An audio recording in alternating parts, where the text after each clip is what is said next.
अस्सलाम वालेकुम, very good evening to all of you. Dawn news पर इन फोकस के साथ मैं हूं नादिया नकी। पिछले 3 दिनों से पाकिस्तान ईरान कशीदगी जो ताल्लुकात हुए उसके हवाले से जाहिर है कि तमाम तर नज़रें इसी पर मरकूज़, और इसी हवाले से हमने देखा कि कौमी सलामती का इजलास जो है वो हंगामी तौर पर कन्वीन किया गया। हमारे जो निगरान वज़ीर आज़म हैं, निगरान वज़ीर ख़ारजा हैं, उन्होंने अपने दौरों को कट करके पाकिस्तान आए और इस पूरे मामले को देखने के लिए, वज़ारत ख़ारजा से ब्रीफिंग लेने के लिए और ओवरऑल अमन व अमान की सूरत हाल को देखने के लिए, उसका जायज़ा लेने के लिए ये कौमी सलामती का इजलास जो है वो आज तलब किया गया है। लेकिन साथ साथ जो एक अच्छी डेवलपमेंट हुई और जिसका कि सब ख्वाहां भी थे, और वो ये है कि जो दोनों वज़राए ख़ारजा हैं यानी ईरान के और पाकिस्तान, जलील अब्बास जिलानी साहब निगरान वज़ीर ख़ारजा, उनके जो है वो राब्ता हुआ है अपने हम मनसब से, और दोनों ने इस कशीदगी को ख़त्म करने पर जो है वो इत्तेफाक भी किया है और आगे बढ़ने के लिए इत्तेफाक के साथ जो है वो चलने का कहा गया है। ये भी बताया गया है कि ईरान के जो हम मनसब हैं उन्होंने ये कहा है टेलीफोनिक राब्ते में कि यकीन दहानी करवाई है कि आइंदा ऐसी कार्रवाई नहीं की जाएगी। पस मंज़र आप सब लोगों को पता है कि ईरान की जानिब से बलूचिस्तान में रॉकेट जो मिज़ाइल फायर किए गए थे और साथ में ड्रोन अटैक किया गया था, और कहा गया था कि वहाँ पर उनके मुताबिक कोई दहशतगर्द हैं जिन पर यह हमला किया गया है। इसके बाद तमाम तर जो सिफारती ताल्लुकात हैं वो एक तरह से मुनक़ता कर दिए गए थे। पाकिस्तान ने अपने सफ़ीर को जो ईरान में तैनात हैं उन्हें वापस तलब किया था, और जो ईरानी सफ़ीर पाकिस्तान में तैनात हैं जो ऑलरेडी उस वक्त ईरान में थे उन्हें वापस ना, जो ऑलरेडी बाहर थे उनसे कहा गया था कि वो वापस ना आएँ। इसके बाद हमने ये देखा कि पाकिस्तान ने कल सुबह जो है वो एक बड़ा प्रिसिशन के साथ एक अटैक जो है वो किया दहशतगर्द ठिकानों पर, और ये जब किया गया ईरान में तो उसके बाद BLF और BLA के जो दहशतगर्द हैं जो हालिया पाकिस्तान में दहशतगर्दी में मुलव्वस थे उनको निशाना बनाया गया। इसके बाद यही सोचा जा रहा था कि डी-एस्केलेट होना चाहिए पाकिस्तान और ईरान के ताल्लुकात, क्योंकि पाकिस्तान और ईरान के काफ़ी बरादराना ताल्लुकात हैं और एक बड़ी तवील हिस्ट्री है, एक तारीख़ है। दूसरी जानिब हमने ये भी देखा कि जो इन ताल्लुकात की कशीदगी में जो फ़ायदा उठा सकता है इस पर भी यकीनन जायज़ा लिया गया होगा, और ये तमाम वो मामलात हैं जो इस वक्त ज़ेर बहस भी हैं। और आज जो हमने नशिस्त रखी है जो बड़े मैं कहूँगी कि अपनी अपनी फील्ड में मंझे हुए लोग जो इस पूरे तनाजुर में जो पाकिस्तान की जो इस वक्त सिचुएशन है, जो दहशतगर्दी के मामलात है, जो सिक्योरिटी के चैलेंजेस हैं, उस पर यकीनी तौर पर एक सहर हासिल गुफ्तगू जिसे कहते हैं वो हम करेंगे। सवाल हमारा यही है कि आज जो ये इस वक्त टेलीफोनिक राब्ता हुआ दोनों वज़राए ख़ारजा के दरमियान, इससे मामलात बेहतरी की तरफ जाएंगे, and was this the need of the hour. Thank you so much for joining us. अपने मोहतरम मेहमानों का तारुफ कराते हुए डॉक्टर मारिया सुल्तान साहिबा सिक्योरिटी एनालिस्ट हैं हमारे साथ इस्लामाबाद स्टूडियो में तशरीफ़ फरमा। एम्बेसडर मंसूर अहमद ख़ान साबिक सफ़ीर हमारे, बहुत शुक्रिया आपका भी, एंड लेफ्टिनेंट जनरल रिटायर्ड ग़ुलाम मुस्तफ़ा साहब दिफाई तज्ज़ियाकार, आपका भी बेहद शुक्रिया। डॉक्टर मारिया, आपसे गुफ्तगू का आगाज़ करना चाहूँगी। आज जो ये टेलीफोनिक राब्ता हुआ है केयरटेकर वज़ीर ख़ारजा जलील अब्बास जिलानी और उनके ईरानी मनसब के दरमियान, और इत्तेफाक हुआ है कि आइंदा इस किस्म का ईरान ने यकीन दहानी कराई है और आगे बढ़ने का भी कहा गया है। इसको किस तरह से आप देखती हैं? Very positive development on this front. जी बिल्कुल, ये बहुत खुशाइंद बात है। पाकिस्तान ने तो हमेशा ये कहा है कि जो भी मामलात हैं उसको रियासती तौर के ऊपर हल करना चाहिए, और यकतरफ़ा जो कार्रवाइयाँ होती हैं ज़ाहिर है उसके मज़म्मरात भी होते हैं और उसके नुकसानात भी होते हैं। और सबसे बड़ी बात यह है कि हम ये समझते हैं कि दहशतगर्द जो है उनका ना तो कोई मज़हब है और ना ही उनकी कोई नेशनैलिटी। इसलिए अगर कोई भी सरज़मीन किसी भी दूसरे मुल्क के लिए दहशतगर्दी के लिए इस्तेमाल होती है तो उस खत्ते की सलामती को दर हकीकत जो है निशाना बनाती है। और इसलिए जब ये एक मुश्तरका जो है मसला है तो ज़ाहिर है इसका हल भी मुश्तरका है। ये एक खुशाइंद बात है कि ईरान की तरफ से ये कहा गया है और ईरान इस बात को समझ चुका है कि पाकिस्तान ना सिर्फ अपनी सरहदों की तहफ़्फ़ुज़ के लिए तमाम इक़दाम उठा सकता है, लेकिन इसके साथ साथ हमें एक जायज़ जो है चैलेंजेस का सामना था जो ईरान की सरज़मीन सूबा सिस्तान से, जो उनके अनगवर्नड स्पेसेस हैं वहाँ से आ रहा था। और हम उम्मीद रखते हैं कि आइंदा इंशाल्लाह दोनों ममालिक जो हैं काउंटर टेररिज्म के ऊपर एक दूसरे के साथ मिलकर काम करेंगे और इस किस्म की सिचुएशन हमें देखने में नहीं आएगी। सही। मंसूर अहमद साहब, आप बताइए कि एक बड़ी पॉजिटिव डेवलपमेंट ये लगती है, क्या पाकिस्तान ने डिप्लोमेटिकली इसको बड़े बेहतर तौर के ऊपर आप समझते हैं कि हैंडल किया है, गोइंग स्टेप बाय स्टेप के पहले आला सतह के सारे दौरे जो हैं वो मंसूख किए गए, अपने सफ़ीर को वापस बुला लेना, जबकि कुछ लोग ये समझते हैं, एक आपने व्यू ये भी देखा होगा कि ये शायद हमने बड़ा एक्सट्रीम पोजीशन ले ली थी अपने सफ़ीर को फौरी बुलाने की और उनके सफ़ीर को ये कहने की कि वो वापस ना आए। देखिए, ये गुज़िश्ता 2-3 दिन में जो डेवलपमेंट्स हुई हैं पाकिस्तान और ईरान के दरमियान, ये बड़ी अनप्रेसिडेंटेड हैं, बहुत ही तशवीशनाक हैं। ये जो ग्रुप्स हैं ये बहुत अरसे से वहाँ पे मौजूद हैं, लेकिन दोनों ममालिक इनको बड़ी आपस के बाहमी चैनल के जरिए इन खतरात को, इन चैलेंजेस को से डील करते रहे हैं। गुज़िश्ता चंद सालों में इस तरह के कुछ वाक़यात हुए तो मुझे याद है जब मैं मिनिस्ट्री में ईरान डिवीजन को हेड कर रहा था तो जवाद ज़रीफ साहब इमरजेंसी विजिट पर फौरन आए पाकिस्तान और सिचुएशन को डिफ्यूज करने में उस विजिट से बहुत मदद मिली। अच्छा। ये जो परसों या 2-3 दिन में जो वाक़यात हुए हैं इसमें पाकिस्तान ने असल में फौरी तौर पे जो डिप्लोमेटिक एक्शन लिया rather than going to military option, Pakistan ने पहले मेरा ख्याल ये मौका देने की कोशिश की कि ईरान की तरफ से कोई इसकी एक्सप्लेनेशन आ जाए, कोई अपॉलॉजी आ जाए, कोई वजाहत आ जाए। लेकिन जब वो उस तरह की सिचुएशन नहीं डेवलप हुई तो मेरा ख्याल है कि चूंकि हमारी सॉवरेनिटी वायलेट हुई थी, टेरिटोरियल इंटेग्रिटी वायलेट हुई थी, तो इसके लिए पाकिस्तान को अपने डिफेंस में एक मजबूरन एक्शन लेना पड़ा, मिलिट्री एक्शन, और उन टारगेट्स को हिट करना पड़ा जो पाकिस्तान को टारगेट करते हैं ईरान के सिस्तान प्रोविंस से। इसके बाद अब ये बहुत बेहतर डेवलपमेंट है, बहुत अच्छी डेवलपमेंट है कि दोनों फॉरेन मिनिस्टर्स का राब्ता भी हुआ है। इस सिचुएशन को डिफ्यूज करना बहुत जरूरी है। मैं समझता हूँ कि चूंकि ईरान बहुत क्लोज नेबर है और पाकिस्तान को ऑलरेडी खित्ते में काफी खतरात का, चैलेंजेस का सामना है, तो मेरा ख्याल है जो एम्बेसडोरियल चैनल्स हैं और सफारती चैनल्स को रिस्टोर करना फौरी तौर पर बहुत जरूरी है, ताकि हम इस प्रेशर में ना जाएं कि आपको पता है कि पहले ही भारत में हमारे इसके साथ सफारती ताल्लुकात लोअर लेवल पे हैं। अफगानिस्तान में चूंकि अफगानिस्तान की हुकूमत रिकॉग्नाइज नहीं है तो सफारती ताल्लुकात लो लेवल पे हैं। तो ईरान के साथ मेरा ख्याल है हमें इन ताल्लुकात को बहुत जल्दी रिस्टोर करने की जरूरत है। मैं समझता हूँ ये अच्छी खुश आइंद डेवलपमेंट है। ने इस पे बातचीत की है। अच्छा, तो जनरल साहब, अब क्योंकि मेरे दोनों मेहमान भी इसको खुशाइन डेवलपमेंट समझते हैं और यकीनन ये है भी और आप भी यही समझते होंगे, एक्चुअल नुकसान इस खुशाइन डेवलपमेंट का किसको हो रहा होगा? देखिए, नुकसान तो लोगों का होगा जो इन टेररिस्ट को नंबर 1 फंड कर रहे थे, नंबर 2 डायरेक्ट कर रहे थे, और नंबर 3 इनको इक्विप करके, जिन्होंने कोशिश करके दोनों मुल्क के दरमियान इस पोजीशन पे ले आए थे। एक वक्त यूँ लगता था कि शायद आग भड़क उठेगी यहाँ पे, जब ये खुदा न खास्ता, मैं जस्ट गिविंग यू सिनेरियो, खुदा न खास्ता ये आग भड़कती तो फायदा किसको होता है? जैसे ही पाकिस्तान ने स्ट्राइक की, अगर आपने देखा तो वेस्टर्न मीडिया और वेस्टर्न कैपिटल्स में तो जिस तरीके से खुशी का शादाने बनने शुरू हो गए कि जी ठीक है, ईरान को तो यहाँ से हमने किसी न किसी तरीके से पाकिस्तान के साथ ये फंस गए हैं, और दोनों मुल्क बहुत सारे लोगों की आंखों में खटकते हैं। और अगर ईरान इस तरीके से इसमें फंसता है तो फिर ईरान के जो बाकी मामलात हैं, चाहे मशरिक़ वस्ता में हैं या हमारे नज़दीक इलाके में है, तो उसमें फिर ईरान के साथ डील करना आसान हो जाएगा। ईरान के पीछे तो ऑलरेडी इजराइल और अमेरिका वगैरह पड़े हुए हैं, इसलिए तो इसमें तो कोई मुझे शक पहले भी नहीं था, अब भी नहीं है इसमें। एक तो ये इसका देखिए, इसके certain positive aspects of this whole thing which has happened.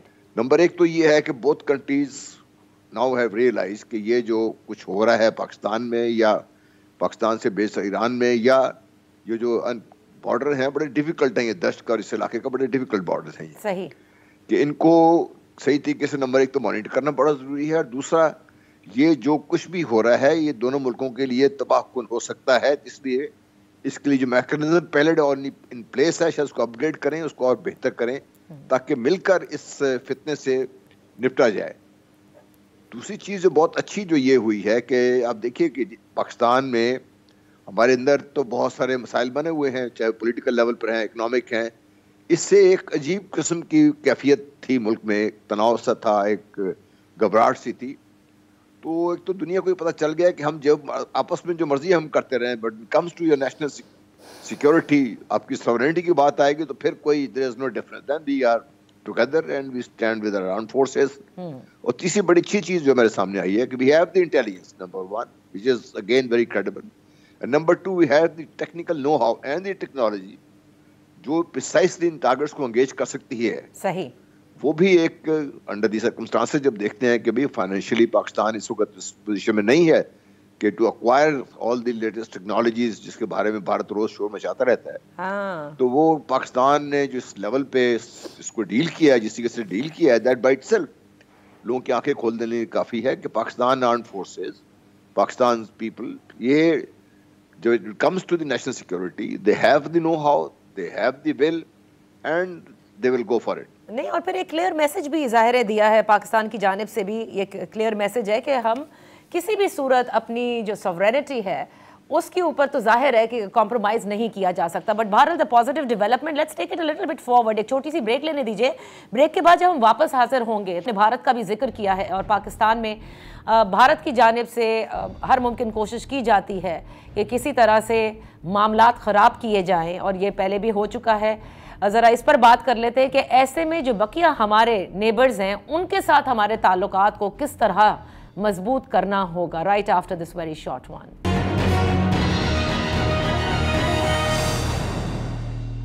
Welcome back. पाक ईरान ताल्लुकात के हवाले से हम बात कर रहे हैं डॉक्टर मारिया सुल्तान से, एम्बेसडर मंसूर अहमद खान साहब से और लेफ्टिनेंट जनरल रिटायर्ड गुलाम मुस्तफ़ा साहब से. मारिया, आप इसको किस तरह से देखती हैं? भारत जाहिर है जिस तरह से पूरी कोशिशें करता आया है वो बलोचिस्तान और ख़ुसूसन, और उसको वहाँ पर उन्होंने बड़े मसाइल हमारे लिए क्रिएट किए. ईरान के थ्रू भी हमने देखा, कुलभूषण यादव वाला सब याद है, वो अभी अब कोई कैसे भूल सकता है. अफ़गानिस्तान और ये जो एरिया है हमारा, इसके लिए हमेशा भारत कोशिश करता है कि वहाँ से जो है वो दरअंदाजी की जाए या अपने लोगों को भेजा जाए इस तरह. तो अब ये जो हमारे दोनों नेबर्स हैं, इनके साथ ताल्लुकात को मज़ीद मजबूत करने के लिए क्या करना होगा? अफ़गानिस्तान के साथ जो ताल्लुकात हैं ज़ाहिर है वो आपके सामने हैं, और ईरान के साथ जो कुछ अभी हुआ, how do we move forward? Nadia, आपने बहुत अहम सवाल किया. देखें, इस वक्त मसला ये नहीं है कि हम अपने नेबर्स के साथ या हमसायों के साथ ताल्लुकात क्या रखते हैं और क्या नहीं रखते हैं. सबसे पहला मसला जो था पाकिस्तान का वो हमेशा ये रहा है कि हमने बहुत ज़्यादा तहम्मुल मजाजी का जो है मुजाहरा किया अपने तमाम हमसाय ममालिक के साथ, चाहे वो हिंदुस्तान हो, चाहे अफ़गानिस्तान हो, चाहे ईरान हो. लेकिन हमारी तहम्मुल मजाजी को हमारी कमज़ोरी समझा गया, और जिसकी वजह से दरअंदाजी जो है हमें इसके मुतअद्दिद जो है वाक़यात का भी सामना करना पड़ा, और उन चीज़ों के अंदर हमें शिद्दत भी देखनी पड़ी. देखें, इस वाक़े से जो दो चीज़ें वाज़ेह हुई हैं, एक तो ये कि पाकिस्तान एक जो है रीवैम्प कर रहा है. सबसे पहले तो हम अपनी सरहदों को महफूज कर रहे हैं. आपने अपनी बहुत सारी जो है मुश्किल फ़ैसले किए हैं, और मुश्किल फ़ैसले ज़रूर हैं लेकिन अहम फ़ैसले हैं. सबसे पहले यानी कि आप अपनी सरहदों को अपने लिक्विडेट करने से, यानी कि इतनी वो आम नहीं है कि हर शख्स जिसका दिल चाहे वो अंदर आ सके या बाहर जा सके. सबसे पहला काम आपने ये किया. दूसरी बात, ज़ाहिर है यहाँ आपके पास बहुत सारे एग्जिस्टिंग मैकेनिज़म्स थे. वो जो एग्जिस्टिंग मैकेनिज़म थे, चाहे वो अफ़गानिस्तान के साथ हैं जो काउंटर टेररिज्म के साथ मुंसलिक हैं, जो आपके दफाई माहिदे हैं, या ईरान के साथ हैं, उन सब जो मैकेनिज़म्स को आप फ़ाल नहीं कर सक रहे थे. उनको फ़ाल ना करने की बुनियादी वजह ये थी कि बहुत सारे जो इंटरेस्ट हैं, जैसे जो स्मगलिंग के साथ कनेक्टेड थे, जो ड्रग्स के साथ कनेक्टेड थे, या जो ऑर्गेनाइज क्राइम के साथ कनेक्टेड थे, आप उनको ऊपर कोई खातर खा कामयाबी हासिल नहीं करते. लेकिन ज़ाहिर है फर्स्ट स्टेप अपनी सरहद को महफूज करना. दूसरी चीज़ आपने जो वाज़े की है वो ये है कि आप किसी सूरत पाकिस्तानी जान और माल के ऊपर जो हमला होगा किसी भी दूसरी रियासत से, आप उसको बर्दाश्त नहीं करेंगे, और आप उनके तहफ़्फ़ुज़ के लिए और अपनी कौमी सलामती को मुकद्दम रखेंगे. तो ये आपने मैसेज वापस दिए. जब आप ये मैसेज वापस देते हैं तो इससे रियासत का जो वज़न है बैनुल-अक़वामी सतह पे और इलाकाई सतह पे वाज़ेह है.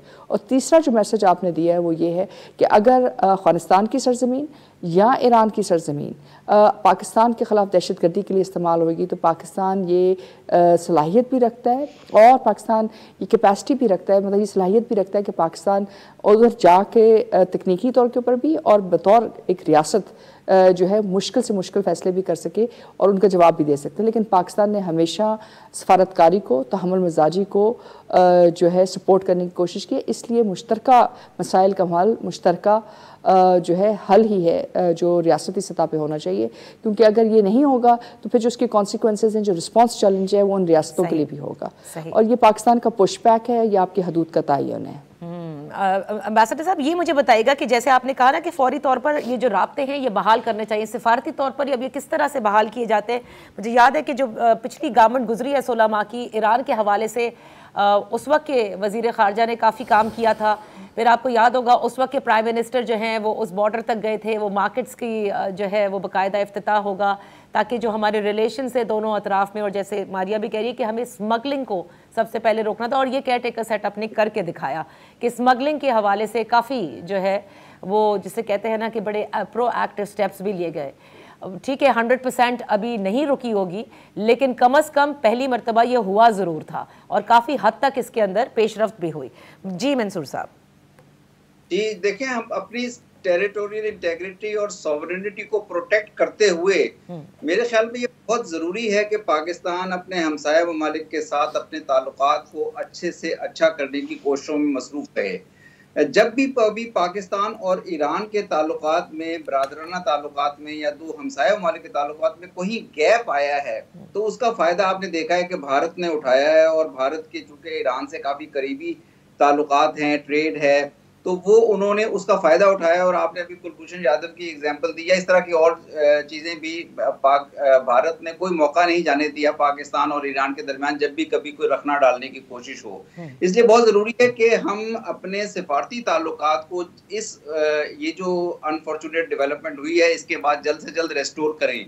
इसके अलावा जो हमारे दीगर जो नेबर्स हैं, मसलन चाइना है, चाइना ने बहुत मुस्बित रोल प्ले करते हुए पहले दिन ही कह दिया था कि वो इस टेंशन को डिफ्यूज करने के लिए मीडिएशन या सालसी का किरदार अदा करने के लिए तैयार हैं जी। और मुझे देखकर खुशी हुई कि अफगानिस्तान की जो हुकूमत है, अबूरी हुकूमत, तो उनकी जानिब से भी एक बड़ी मुस्बित स्टेटमेंट आई कि वो दोनों बरादराना ममालिक, नेबर ममालिक जो हैं पाकिस्तान और ईरान, उनके दरमियान इस मसले को हल होता हुआ देखना चाहते हैं। तो मेरा ख्याल है कि हमें देखें, जहाँ पे हमें एक भारत के साथ एक दुश्मनी वाला रवैया या उनकी तरफ से एक हमारे खिलाफ एक हमेशा नफरत अंगेज रवैया आता है, हमें नुकसान पहुंचाने का कोई मौका नहीं जाने देते, तो बाकी जो नेबर्स हैं वो हमारे साथ सॉलिडारिटी का का इजहार करते हैं। तो मेरा ख्याल है इस सारी फिजा को हमें मजबूत करना चाहिए। ईरान के साथ भी जितनी जल्दी, अब मैं समझता हूँ कि ये जो एपिसोड हुआ है इसके बाद जितनी जल्दी हम अपने सफारती चैनल्स को रिस्टोर कर लें, फिर हमारे गुज़िश्ता कई सालों में ईरान के साथ मिलिट्री और इंटेलिजेंस चैनल्स मजबूत हुए हैं। इसलिए मेरा ख्याल है बड़ी हैरतनाक बात थी कि उन चैनल्स को इस एपिसोड के दरमियान यूज नहीं किया ईरान ने। तो मेरा ख्याल है हमें अब अपने इंटरेक्शन में उनसे ये भी एम्फेसाइज करना चाहिए कि ये क्रॉस बॉर्डर टेररिज्म के इश्यूज के लिए वो चैनल्स बहुत यूजफुल हैं। तो मेरा ख्याल है कि किसी बड़े नुकसान से हम बच गए हैं और अब हमें आगे की तरफ चलते हुए हमसाया ममालिक के साथ ताल्लुकात जो हैं, खासतौर पे ईरान, अफगानिस्तान और चाइना, उस पे खास तवज्जो देनी चाहिए। आपने कहा हमसाया ममालिक के साथ, जी छोटी सी बात कहूँगा। जी जी जी डॉक्टर साहिबा, मेरे ख्याल से ये बात तो बिल्कुल दुरुस्त करें, लेकिन देखें पाकिस्तान ने तो हमेशा बेहतर ताल्लुकात ही चाहे हैं, लेकिन ये एक तरफा फैसला नहीं है, ये दो तरफा फैसला होता है। और जाहिर है आप चाहेंगे कि ईरान भी और अफगानिस्तान भी इस बात को समझें कि उनके जो ताल्लुकात हमसाया ममालिक बिलखुसूस पाकिस्तान के साथ हैं, उनके लिए एक तरजीह की हैसियत होनी चाहिए उनके लिए, बनिस्बत इसकी कि वो अपने हिंदुस्तान के साथ जो ताल्लुकात हैं या बाकी ममालिक के साथ जो ताल्लुकात हैं उनको तरजीह दें और फिर कुछ चीज़ों की तरफ दूसरी तरफ रुख करें जो ज़ाहिर है इस खत्ते के लिए बेहतरी का सबब नहीं। पाकिस्तान तो हमेशा इसको देखता रहा है, लेकिन पहली दफ़ा ईरानियन फॉरेन मिनिस्टर की तरफ से भी एक मस्बत कदम उठाया गया। तो आप उम्मीद ये रखते हैं कि बाकी हम हमसाया ममालिक भी इस बात को समझेंगे कि पाकिस्तान कोई आम रियासत नहीं है और पाकिस्तान के साथ अगर तावन करेंगे तो ये उनके हक़ में भी बेहतर होगा। डॉक्टर साहिबा, जिस आपने जो निशानदेही की ना कि यकतरफा नहीं हो सकते, and they have to realise कि पाकिस्तान उनका नेबर है पहले, सो इसके इंटरेस्ट के साथ ज़्यादा जुड़ना है, ना कि किसी और के इंटरेस्ट के साथ, यानी आपने भारत का जिक्र किया जनरल साहब। लेकिन अफगानिस्तान के साथ जो मामलात है, विद ऑल ड्यू रिस्पेक्ट, ठीक है वो अबूरी हुकूमत है, Pakistan has been very clear, और हमारा मेरे ख्याल से जो सबसे बड़ा टिफ है वो TTP है। इस चीज़ को कैसे हम हल करेंगे, बिकॉज पाकिस्तान ने बड़ा नुकसान उठाया है और किसी सूरत ये मामला हल होता हुआ नज़र नहीं आ रहा। देखिए एक चीज़ जो और वी मस्ट अंडरस्टैंड, ज्योग्राफी है पाकिस्तान, ईरान, अफगानिस्तान के इस रीजन को आप लेते हैं तो we are joined at the hips, मतलब 3 वे ये हम इस तरीके से जॉइंड है कि हम एक दूसरे के बगैर ना रह सकते हैं। और अगर चाहे भी अगर एक दूसरे को हम डिस्टेबलाइज करेंगे तो अपना नुकसान खुद करेंगे इसमें। That is very very clear. Geography ने बार बार हमें इस बात का सबक दिया है और that is what Pakistan understands. That is unfortunately Iran को भी समझ आ गई है अभी, शायद अल्लाह करे आ गई हो, और अफगानिस्तान को भी बात समझने की बहुत ज़्यादा ज़रूरत है, क्योंकि अफगानिस्तान का सर्वाइवल भी और अफगानिस्तान की प्रोग्रेस भी इसी में है कि वो पाकिस्तान के साथ ताल्लुकात उनके बहुत अच्छे हों, क्योंकि पाकिस्तान ने तो अपना बहुत ज़्यादा पॉलिटिकल कैपिटल, सारा कैपिटल लगा के और तालिबान की मदद की है जिस तरीके से जब कुछ हुआ है अफगानिस्तान में। तो इसलिए पाकिस्तान के स्टेक्स हैं और पाकिस्तान जायज़ तौर पर ये समझता है कि अफगानिस्तान की सरजमीन पाकिस्तान के खिलाफ इस्तेमाल ना हो। बाकी अफगानिस्तान जिससे भी ताल्लुकात रखे, पाकिस्तान ने कभी इस पर ऑब्जेक्ट नहीं किया, लेकिन Pakistan is allergic to and Pakistan has the right कि अगर अफगानिस्तान की किसी भी सरजमीन में पाकिस्तान के खिलाफ इस्तेमाल होगी तो then Pakistan has the right to take whatever action Pakistan feels necessary. अब तालिबान के साथ जो मामलात हमारे हैं इसमें उनको भी ये बात आहिस्ता आहिस्ता समझ आना शुरू हुई है जब से हमने ये रिसेंट जो इक़दामात किए हैं, और इसके बाद जब इंटरनेशनल कम्युनिटी को भी बात समझ आई है और तालिबान को भी बात समझ आ गई है कि पाकिस्तान जो कुछ कर रहा है पाकिस्तान अपने दिफा के लिए, अपनी बेहतरी के लिए कर रहा है। ये किसी के खिलाफ हम काम नहीं कर। अगर हम कह रहे हैं कि जो इलीगल अफगान से हैं जो काफ़ी अरसे से यहाँ मुकीम है और जिसकी वजह से पाकिस्तान को नुकसान भी उठा रहे हैं, they must go back. They now understand कि ये बहुत ज़रूरी है।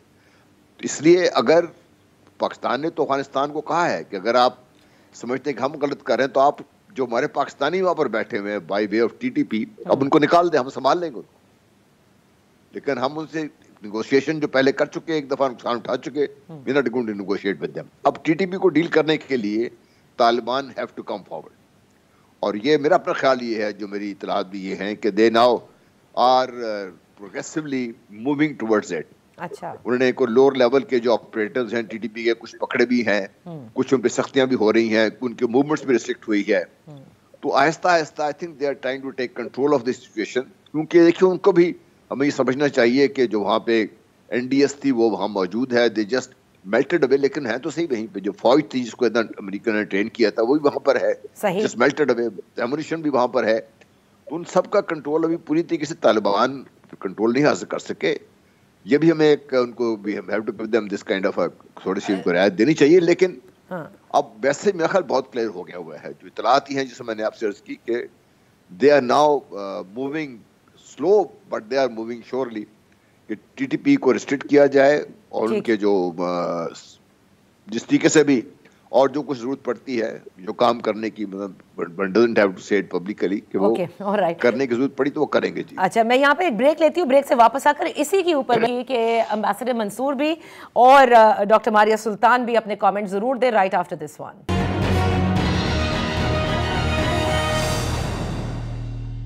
प्रोग्राम के इस आखिरी हिस्से में तहरीक-ए-तालिबान पाकिस्तान के हवाले से ज़रूर बात करेंगे डॉक्टर मारिया सुल्तान, एम्बेसडर मंसूर अहमद खान और लेफ्टिनेंट जनरल रिटायर्ड गुलाम मुस्तफ़ा साहब से।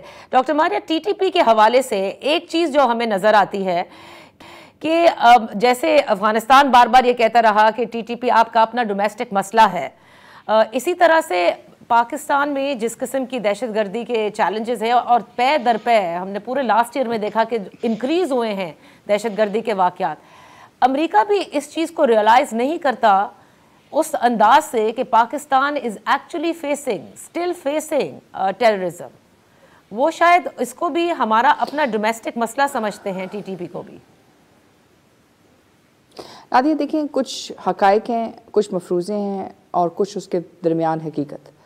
हकायक सबसे पहले तो ये हैं कि दहशतगर्दी जो है एक एंटरप्राइज है। ये मुमकिन नहीं है कि आप दहशतगर्दी करें और एक सस्टेन्ड दहशतगर्दी की लहर चलाएं और उसके पीछे कोई फाइनेंस नहीं कर रहा हो। ये आइडियोलॉजिकल दहशतगर्द नहीं है। ये वो लोग हैं जिनकी पुष्पनाई हो रही है, ये वो लोग हैं जिनको इंटेलिजेंस एजेंसीज फंड करती हैं, और ये वो लोग हैं जो पाकिस्तान के ख़िलाफ़ एक खसूसी जो है दहशतगर्दी की लहर चला रहे हैं। हमने हमेशा जो है इसके ऊपर उतनी बातचीत नहीं की। दूसरी बात ये आपने कहा कि अमेरिका शायद ये नहीं समझता कि पाकिस्तान अभी भी दहशतगर्दी की लहर में है। देखें, हिंदुस्तान इस वक्त अमेरिका का साथी है, एक स्ट्रेटेजिक अलाय है, और इस वक्त उनकी पूरी कोशिश है कि किसी तरह हिंदुस्तान को इस खत्ते में इलाकाई बालादस्ती हासिल हो, और इसके लिए वो समझते हैं कि बहुत ज़रूरी है कि पाकिस्तान के अदारे, पाकिस्तान की अफवाज और पाकिस्तान की जो पैरामिलिट्री अप्रैटिस है उसको दहशतगर्दी की इस जंग के अंदर लपेटे रखें। यही वजह है कि ये मुख्तलिफ औकात में वापस रीजनरेट होती है। इसी तरह जब आप BLF की तरफ जाते हैं या ब्रास के पास जाते हैं, उसके पीछे भी जो एजेंसी जो कारफरमा है, ये बहुत मेहनत करती हुई नज़र आती है, वो हिंदुस्तानी इंटेलिजेंस एजेंसी है। तो ये मुमकिन नहीं है कि अमेरिका को नहीं पता कि इसको कौन फंड कर रहा है। हमारी जो इल्तिजा है वो यही है कि ठीक है, इस वक्त आप पाकिस्तान के ख़िलाफ़ ये कर रहे हैं क्योंकि आप नहीं चाहते कि CPAC हो, आप नहीं चाहते कि पाकिस्तान जो है सिक्योरिटी कॉन्टेक्स्ट से निकल के इक़्तिसादी कॉन्टेक्स्ट में जाए। लेकिन अगर आप इतना बड़ा मॉन्स्टर बनाएंगे और इतनी ज़्यादा इंतहा पसंदी फ़रोग़ देंगे इलाकाई सतह के ऊपर, तो ये फिर वापस भी जाएगी। इसकी मिसाल आपने हिंदुस्तान की देखी है, जो उन्होंने कनाडा में की, जो उन्होंने अमेरिका में की, जो उन्होंने ऑस्ट्रेलिया में की। यानी कि उनकी इंटेलिजेंस एजेंसीज़ ने भी बहुत सारे ऐसे इक़दाम उठाए जहाँ उन्होंने कत्लो गारत किया और दहशतगर्दी के वाक़यात की, जिसके ऊपर उन्होंने कहा जी फाइव आइज़ बहुत परेशान है, ये है वो है। लेकिन बात ये कि ये बनाए तो आपने ना, इंटेलिजेंस शेयरिंग तो आपने दी, हिम्मत आपने दी, आपने दूसरी तरफ देखा उनको FATF की फाइनेंसिंग में आपने नहीं उठाया। आपने जो UN सिक्योरिटी काउंसिल 1373 है, जिसके तहत ये कहा जाता है कि कोई मुल्क किसी दूसरे मुल्क के अंदर किसी किस्म की दहशतगर्दाना कार्रवाई नहीं करेगा, आपने उस पर कभी इंडिया की जो कमेटीज़ हैं उनको नहीं देखा। कुलभूषण यादव के केस पर हमने जब बात की, उस पर आपने कोई बात नहीं की। फिर मुख्तलिफ औकात में जो ब्रास के साथ जो फाइनेंसिंग चल रही है उस पर भी आप चुप हैं। तो ये तमाम चीज़ें एक लिहाज से तो ठीक हैं, लेकिन जो चीज़ समझने की ज़रूरत है ये कि पाकिस्तान 20 साल से इस दहशतगर्दी की जंग लड़ रहा है। पाकिस्तान इन तमाम चीज़ों को ना सिर्फ समझता है, और पाकिस्तान ये भी समझता है कि ये कहाँ से आ रही हैं।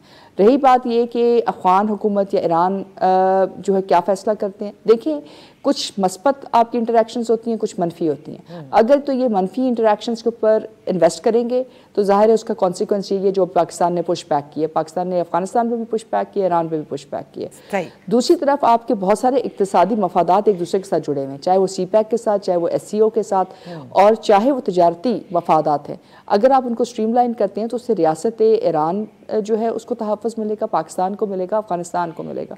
और ये नहीं भूलना चाहिए कि ईरान जो है इस वक्त सैंक्शन ज़्यादा एक हुकूमत है जिसमें 750 से ज़ायद अफराद ऐसे हैं जिनके ऊपर डायरेक्टली इन सैंक्शंस लगी हुई हैं। 950 एंटिटीज़ ऐसी हैं जो स्विफ्ट सिस्टम से बाहर हैं। बतौर ईरानी आप डॉलर ख़रीद नहीं सकते हैं, आप जो है बैन अक़वामी तजारत से बाहर निकल रहे हैं। अब ऐसी सूरत हाल में आपके साथ हमसाया ममालिक के साथ तजारत बहुत अहमियत के हामिल है, और यही मसला अफ़गान हुकूमत का है जो अभी तक अबूरी है।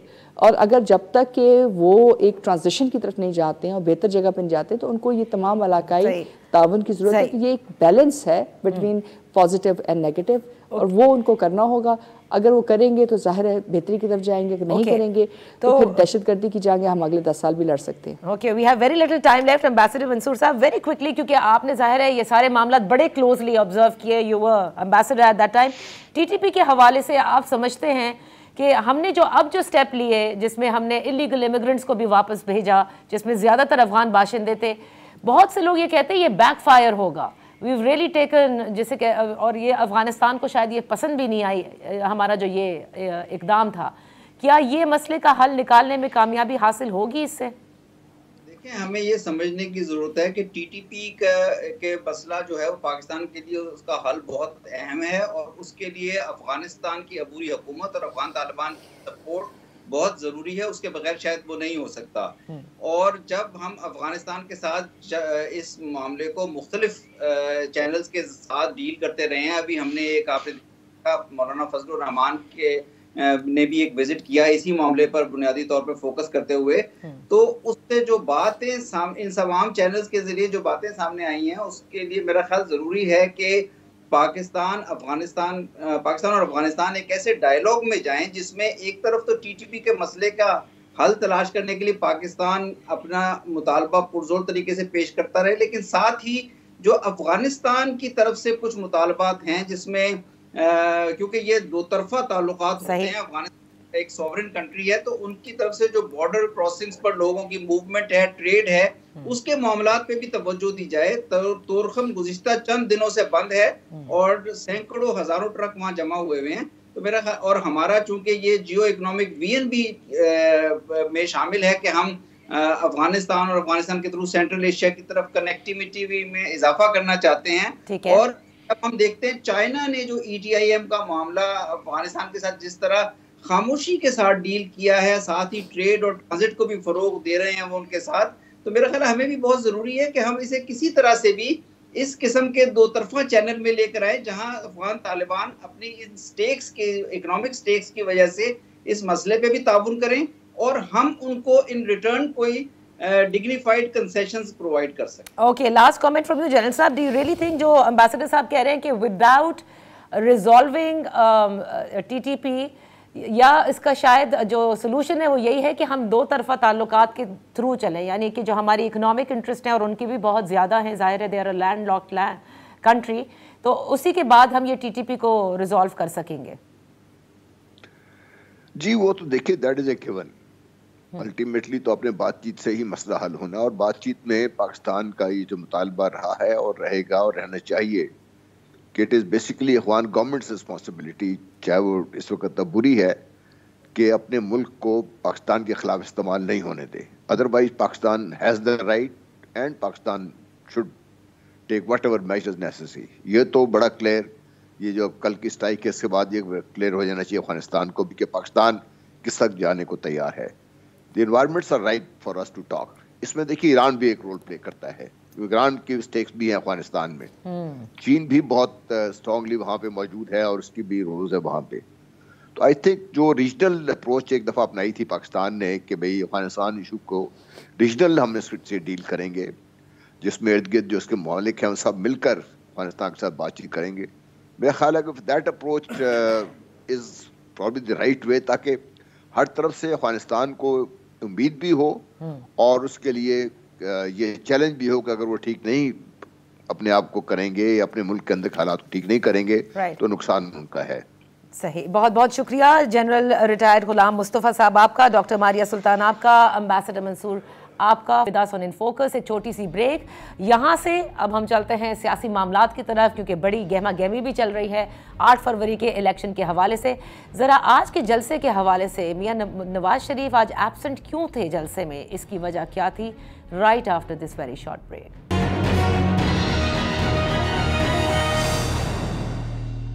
Welcome back. 8 फरवरी इंतखाबात के लिए जलसे भी जारी हैं। सबसे ज़्यादा जलसे पाकिस्तान पीपल्स पार्टी ही करती नज़र आ रही है, क्योंकि नून लीग के जलसों का अभी आगाज़ हुआ है, जिसमें मरियम साहिबा अब जगह जगह जा करके मेरे ख्याल से आज ये तीसरा था, पहला हुआ उसके बाद फिर दूसरे में हमने देखा कि मियां मोहम्मद नवाज शरीफ साहब उन्होंने शिरकत की और उसके बाद आज खानेवाल का इनका जलसा था। दूसरी जानिब हम देख रहे हैं कि पाकिस्तान पीपल्स पार्टी के चेयरमैन बिलावल भुट्टो जरदारी साहब सिंध से अब साउथ पंजाब की तरफ चले गए हैं। इसी पर बात करते हैं। और दीगर जो जमातें हैं ज़ाहिर है जो इस इलेक्शन में हिस्सा ले रही हैं, एक तो इस्तेहकाम पाकिस्तान पार्टी, आज तरीन साहब की भी प्रेस कॉन्फ्रेंस हुई, और इसके साथ साथ हम देख रहे हैं कि सिंध की तरफ अगर आप कराची का जिक्र करें तो मुत्तहिदा कौमी मूवमेंट, आज खालिद मकबूल साहब ने भी साफ शफाफ इलेक्शन होने चाहिए हैं, ये उन्होंने कहा कि उम्मीद भी रखनी चाहिए और वो इसकी डिमांड भी कर रहे हैं। दूसरी जानिब तहरीके इंसाफ के जो मसाइल हैं और वो भी आप सबके सामने हैं। माजिद निज़ामी साहब सीनियर सहाफ़ी हमारे साथ हैं।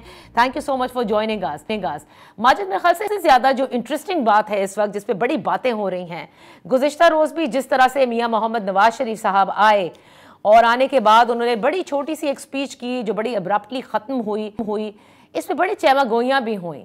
और आज जो है खानेवाल के जलसे में भी वो मौजूद नहीं थे। ये क्या माजरा है? क्या बिलावल भुट्टो जरदारी साहब की जो तुंदो तेज बयानात हैं उसकी वजह से नहीं आ रहे? जी बहुत शुक्रिया। मुझे लग रहा है कि मुस्लिम लीग नून ने उम्मीदवारों को इंतखाबी टिकट तकसीम करने के मरहले में खासा वक्त लगाया है और इंतखाबी जलसों से ज्यादा उनके ख्याल में वो एक बहुत अहम मरहला था और अब उस मरहले को वो चूंकि तय कर चुके हैं, तो इसलिए मेरा ख्याल है कि बराए नाम जलसे जुलूस और रैलियां की जाएंगी, क्योंकि मरकजी क़यादत तमाम उम्मीदवारों से पार्टी बोर्ड के अंदर मिल चुकी है, सारे मसाइल को हल करवा चुके हैं और अब ऐसे लग रहा है कि तकरीबन 5 से 7 ऐसे बड़े जलसे होंगे जिसमें मरकजी क़यादत शरीक होगी और बाकी सूबाई क़यादत हलकों के अंदर काम करती रहेगी। अच्छा, लेकिन माजिद आपको भी याद होगा कि मुस्तकिल ये कहा जाता था कि जब इलेक्शंस होंगे मियां नवाज शरीफ आएंगे, इलेक्शन की मुहिम वो लीड करेंगे क्योंकि वोट बैंक उनका है और उनका आना बड़ा ज़रूरी है। उकाड़ा में हमने देखा मरियम साहिबा ने, क्योंकि वो चीफ ऑर्गेनाइज़र भी हैं, उन्होंने जलसे से खिताब किया। हाफसाबाद में जो है कल बहुत थोड़ी देर, खानेवाल में आज नहीं। तो क्या PMLN ये समझती है कि विदाउट दीज जलसाज या विदाउट हैविंग मियां मोहम्मद नवाज शरीफ आसानी से वोट मिल जाएंगे, कोई चैलेंज नहीं है? जी, ये बड़ा एक इंटरेस्टिंग पॉइंट इसलिए है कि यहाँ पर मियां नवाज शरीफ की वापसी के साथ साथ मरियम नवाज शरीफ की प्रोजेक्शन भी मतलूब है और ये बिल्कुल पार्टी के अंदर और बाहर बातें हो रही हैं कि मरियम नवाज शरीफ का पंजाब में अहम रोल हो सकता है वो वज़ारत आला की उम्मीदवार भी हो। तो इसलिए पार्टी की तरफ से उनको ज्यादा जगहों पर प्रेफरेंस दी जा रही है और उनको सामने लाया जा रहा है ताकि उन्हें एज ए सीरियस कैंडिडेट तस्लीम किया जा सके। और दूसरी जानिब मियां नवाज शरीफ का जो मामला है उसके अंदर कहीं ना कहीं पार्टी ये ख्याल भी रख रही है कि सिक्योरिटी वजूहात की बिना पर वो चाहते हैं कि मियां नवाज शरीफ कम से कम जगहों पर जाएं और इंतखाबी मुहिम को मरियम नवाज और नवाज शरीफ का कॉम्बिनेशन जो है वो लीड करे। ये बात दुरुस्त है कि जब मियां नवाज शरीफ वापस आए थे तो उस वक्त ये कहा जा रहा था कि इंतखाबी मुहिम को वो लीड करेंगे, लेकिन मुझे ये कॉम्बिनेशन बनता नजर आ रहा है क्योंकि अगर पंजाब में मरियम नवाज शरीफ ने आगे आना है तो उन्हें शहबाज शरीफ और हमजा शहबाज शरीफ को अपने खानदान के अंदर उन पर बर्तरी हासिल करनी होगी और इस हवाले से मरियम नवाज खासा काम कर भी चुकी हैं। टिकट्स के मरहले में उन्होंने हमजा शहबाज ग्रुप को आउट किया और हमजा शहबाज खासे बैक फुट पे हैं। तो इसलिए अगर वो पंजाब के अंदर एक लीडिंग रोल लेना चाहती हैं तो इंतखाबी जलसों में उनकी जो प्रेजेंस है वो भी बहुत मैटर करेगी। अच्छा, देखिए ये बड़ा इंटरेस्टिंग फैक्ट है, गो कि वो हर दफ़ा ये कहा जाता है कि सब एक हैं, लेकिन बिल्कुल आपने सही कहा कि टिकट्स की तकसीम के मामले में ये बात वाज़े तौर पर सामने आ रही थी कि मरियम नवाज साहिबा का जो ग्रुप है वो हमजा शहबाज के ग्रुप के ऊपर हावी नज़र आया और आपने जैसे कहा कि उनको तो एक तरह से आउट ही कर दिया। लेकिन ये बड़ी इंटरेस्टिंग सिचुएशन है, मियां नवाज शरीफ साहब को प्रोजेक्ट किया जा रहा है as 4th time prime minister. Maryam साहिबा आपने कहा और हमारी भी इतलात यही है कि पंजाब में कोई इम्पॉर्टेंट पोजीशन या वजारत आला की उम्मीदवार हो सकती हैं अगर वो इलेक्शन जीत जाती हैं। दूसरी जानिब हमजा शहबाज और शहबाज शरीफ साहब को आप कहाँ देख रहे हैं फिर इसमें? जी, इस वक्त तो लग रहा है कि वो बिल्कुल कॉर्नर पे हैं और मुस्लिम लीग नून में उनकी सिर्फ एक नुमाइशी हैसियत बाकी रह गई है। हम शहबाज शरीफ और हमजा शहबाज ने पिछले 20 साल में मुस्लिम लीग नून को लाहौर में, पंजाब में लीड किया है। हुकूमत हो, परफॉर्मेंस यूनिट हो या वजारत आला हो, हर जगह पे वो आगे आगे रहे हैं। लेकिन अब एक साल के अंदर खुसूसन PDM हुकूमत की के दौरानिये में वज़ीर आला हमजा शहबाज और प्राइम मिनिस्टर शहबाज शरीफ की जो परफॉर्मेंस थी उसके बाद से ऐसे लगता है कि शायद अभी आने वाले दिनों में पंजाब की सियासत के अंदर उनका कोई इतना इम्पोर्टेंट रोल नहीं होगा। ये बात दुरुस्त है कि वो मियां खानदान का हिस्सा हैं और बड़ी अहम पोजीशंस पे हैं, लेकिन लीडिंग रोल में इस टाइम मरियम नवाज शरीफ हैं और नवाज शरीफ हैं क्योंकि पार्टी का ये ख्याल है कि छोटे भाई ने और उनके बेटे ने पिछले 2 साल में जो करना था कर लिया। तो अब ये साइड्स बिल्कुल चेंज हो रही हैं और स्पेशली लाहौर में हमजा शहबाज का जो बिल्कुल एक गढ़ था या यहाँ की पार्टी के ऊपर उनकी गिरफ्त थी वो सारी खत्म हो चुकी है। उनके करीबी लोगों को टिकट्स नहीं दिए गए, मखसूस नशिस्तों पे उनको शिकायत थी। फिर जब ये MPs MNAs के टिकट आए तो तमाम वो लोग जो हमजा शहबाज ग्रुप के थे उनके टिकट काट दिए गए। अच्छा। तो इसलिए ये बिल्कुल पता चल रहा है कि इस वक्त पंजाब के अंदर मरियम नवाज सारी चीजों को लीड कर रही हैं। अच्छा, तो मुझे ये बताएगा कि बिलावल भुट्टो जरदारी साहब क्योंकि वो कंटेस्ट कर रहे हैं लाहौर से, पंजाब में जलसे भी कर रहे हैं, अब वो साउथ पंजाब चले गए हैं, पीपल्स पार्टी क्या आपको लगता है कि थोड़ी बेटर प्रॉस्पेक्ट्स हासिल कर सकती है इस बार? जी, मुझे लगता है कि बिलावल भुट्टो ने जो लाहौर से इलेक्शन लड़ने का फैसला किया है ये एक पार्टी को रीऑर्गेनाइज करने के लिए किया है। शायद जीत उनका मतमय नजर ना हो, क्योंकि हमने देखा था कि 2018 में उन्होंने खैबर पख्तूनख्वा में मालाकंड से भी इलेक्शन लड़ा था जी। अगरचे वो हार गए थे, लेकिन वहां पर पार्टी के लिए, पार्टी स्ट्रक्चर के लिए वो खासा मुफीद साबित हुआ था। सही। तो मैं समझता हूँ कि पीपल्स पार्टी ने पिछले 10 साल में पंजाब के अंदर जो तंजीमी गफलतें की हैं, मेरा ख्याल है कि वो 1 महीने या 2 महीने की कैंपेन से कवर नहीं होगी, लेकिन डेफिनेटली तहरीक इंसाफ की जानिब जाने वाले पीपल्स पार्टी के वोटर्स को एक सहारा मिलेगा। जो लोग गैर मुतमईन थे पार्टी पॉलिसी से, वो दोबारा जुड़ेंगे। राइट। तो इस तरह पीपल्स पार्टी की तंजीम के लिए ये बिलावल का लाहा करना बेहतर साबित होगा। अच्छा, अब तहरीक इंसाफ पर आते हैं। जो तहरीक इंसाफ में थे और जब आज़ाद उम्मीदवार की हैसियत से इलेक्शन में हिस्सा ले रहे हैं, क्या जिस तरह से सोशल मीडिया पर तहरीक इंसाफ ये कहती है कि जीत उनकी होगी और हर तरह से लोग निकलेंगे, ये सिर्फ सोशल मीडिया तक आपको लगता है या वाकई आप समझते हैं कि उनका जो वोटर और सपोर्टर है वो इंटैक्ट है? तहरीक इंसाफ की मुश्किलात 2 गुना हो चुकी हैं। उसकी वजह यह कि पहले निशान की क्लैरिटी थी, वोटर अनपढ़ हो या पढ़ा लिखा हो, सूबाई असम्बली के लिए वो वोट करना चाहे, कौमी के लिए करना चाहे, उसके पास एक क्लियर ऑप्शन थी।